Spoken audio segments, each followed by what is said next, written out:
C'est une viande crémeuse et délicieuse qu'un chef de restaurant m'a appris à préparer. Ici, dans ma poêle, j'ajoute 600 g de viande coupée en fines lanières.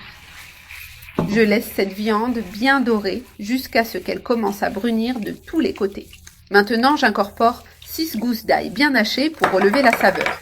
J'ajoute aussi 2 oignons coupés en demi-lune qui apporteront de la douceur au plat. Je mélange très bien pour que les ingrédients s'intègrent et libèrent leurs arômes. Tout est bien mélangé, l'ail a commencé à dorer parfaitement. L'oignon est aussi bien caramélisé, maintenant j'ajoute une cuillerée à café de sel pour assaisonner. Je mets aussi une cuillerée à café de poivre noir qui apportera une touche spéciale. J'ajoute une cuillerée à café de paprika doux pour intensifier la couleur et la saveur. Et je verse 50 ml de vin blanc qui vont donner une saveur exquise à notre viande. Cela rendra la viande vraiment délicieuse et juteuse. Maintenant, je mélange très bien tous ces ingrédients que j'ai incorporés. Je laisse la viande cuire lentement dans ce vin en absorbant toutes les saveurs. Il est important de garder le feu doux pour que le vin réduise calmement. Ici, le ragoût a déjà bien cuit. Au fond de la poêle s'est formée une sauce légère. Elle a un arôme incroyable, doux et délicat. Maintenant, j'ajoute 200 g de crème liquide pour lui donner de l'onctuosité. Et avec la crème, j'ajoute directement mes pâtes déjà cuites.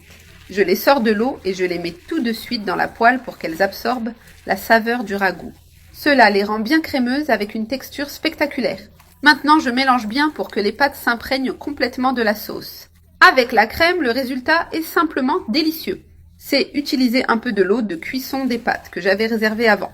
J'en verse un peu ici dedans. Je mélange bien, cela aidera à donner encore plus de crémeux au plat. Comme ça, c'est spectaculaire avec une texture douce et enveloppante.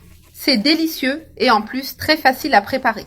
En moins de 30 minutes, tu as ce plat incroyable prêt pour le déjeuner ou le dîner.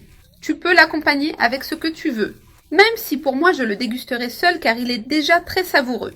La viande et cette sauce font que tu n'as besoin de rien d'autre. Avant de finir, j'ajoute du fromage parmesan râpé par-dessus pour intensifier la saveur.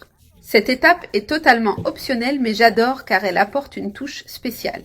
Je saupoudre aussi un peu de coriandre fraîche hachée par-dessus. Regarde comme c'est délicieux, le plat est magnifique. L'arôme en mélangeant tout était merveilleux, ça emplit toute la cuisine. Je donne juste un léger mélange pour que le parmesan fonde doucement avec les pâtes. C'est fantastique, complètement tentant. Ces macaronis à la viande sont si bons que tu voudras les faire tous les jours. Maintenant, mes pâtes sont prêtes avec cette onctuosité si spéciale. Regarde la poêle et ça m'émeut de voir comme c'est réussi.